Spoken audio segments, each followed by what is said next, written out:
বহুদিন পর আজ আবার সূর্যোদয় দেখলাম।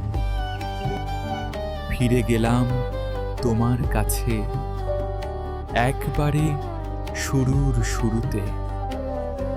সেদিন প্রথম তোমার চোখে চোখ রেখে হাঁটছিলাম।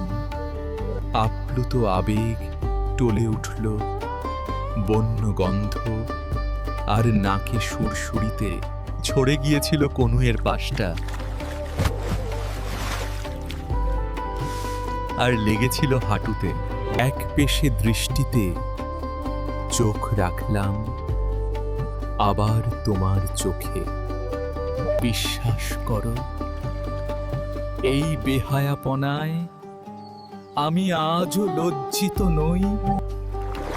নেই কোনো আফসোস বা অনুশোচনা তোমায় দেখায়। কষ্ট পেয়েছিলাম অনেক যেদিন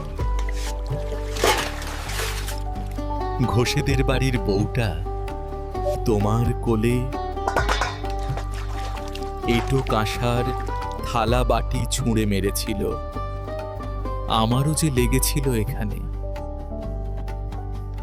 বুকের ঠিক মাঝখানের গর্তে শোয়েছিলে তুমি, কেবল দিয়েছিলে আভাস মৃদুমন্দ জল তরঙ্গে। ভেবেছিলাম পালিয়ে যাব তোমায় নিয়ে ওই উপত্যকায়, শুধু চোখে চোখ রেখে কাটিয়ে দেব বাকি জীবনের সবটুকু।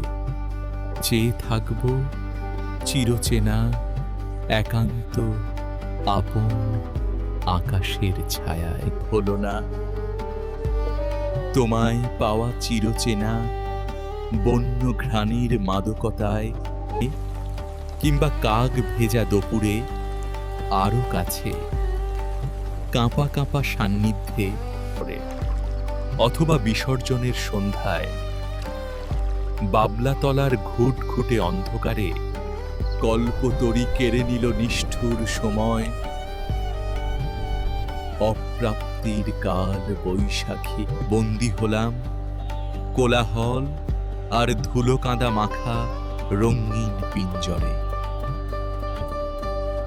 কামড়ে ধরলাম বাগানের শেষ গাছের একমাত্র গোলাপ কুড়ি।